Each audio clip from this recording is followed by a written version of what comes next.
किसी ने बड़े कमाल की बात कही है कि यूं तो रक्तदान और कन्यादान महान दान है, लेकिन आज के जमाने में वक्त दान भी अपने आप में बहुत बड़ा दान है। नमस्ते दोस्तों, मैं हूं आरजे कार्तिक। माय एफएम से 4 दोस्तों की कहानी है, नवीन, संतोष, मनीष और प्रवीण। 12th की पढ़ाई पूरी करने के बाद पुराने जमाने की कहानी अपनी अपनी साइकिल से रवाना हुए और उस शहर का जो बढ़िया वाला होटल था वहां चाय नाश्ता करने के लिए पहुंच गए। चारों ने मुश्किल से मिलकर 100 रुपए इकट्ठा किए थे। वहां पर जाकर के बढ़िया सी उन्होंने छोटी सी पार्टी कर ली। पार्टी खत्म होने को आई थी, वो पैसे लेने के लिए बिल लेकर के वेटर आया।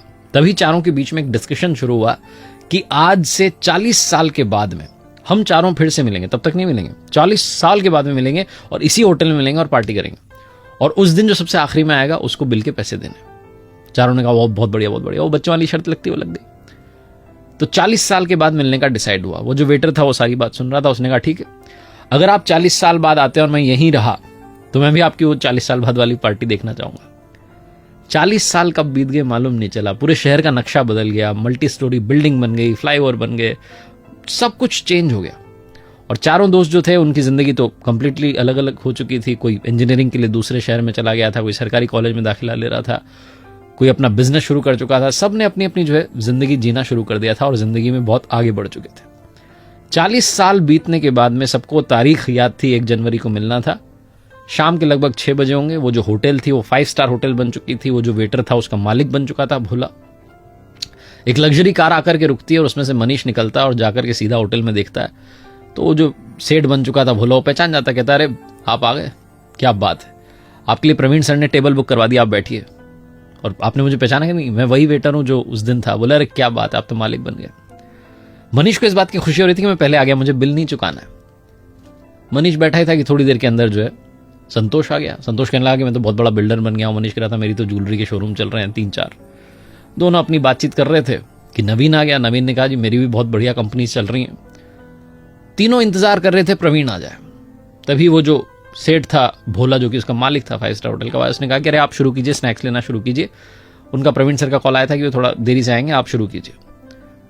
तो तीनों की जो है बातचीत, हंसी ठिठोली शुरू हुई, मजाक शुरू हुई। थोड़ा और टाइम बीत गया, 7:30-8 बजने को आया। फिर से वो आया।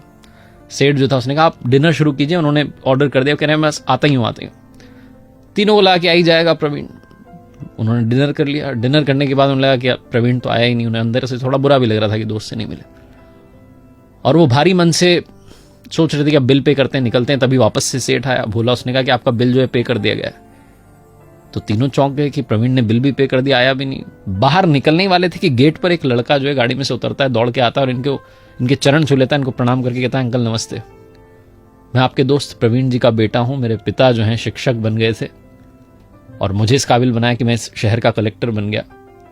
लेकिन पिताजी 1 महीने पहले ये दुनिया छोड़कर चले गए। उन्हें बीमारी हो गई थी, बीमारी ने घेर लिया था। लेकिन उन्हें शर्त याद थी, 1 जनवरी की तारीख याद थी, इसलिए उन्होंने कहा था कि तुम सारे अरेंजमेंट कर देना, बस उन्हें बताना मत।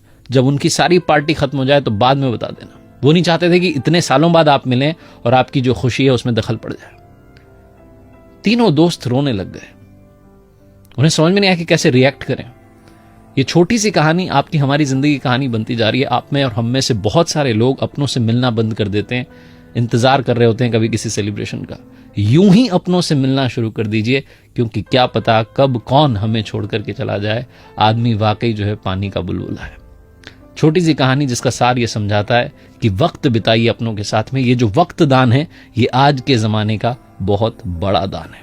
माय एफएम पर आरजे कार्तिक आपसे एक ही बात कहता है, चलो अच्छा सुनते हैं, अच्छा सुनाने का प्रयास हम करते रहेंगे। और आखिरी में ऊपर वाले के आशीर्वाद, अपनी मेहनत और अपनों के प्यार के साथ कर दिखाओ कुछ ऐसा कि दुनिया करना चाहे आपके जैसा।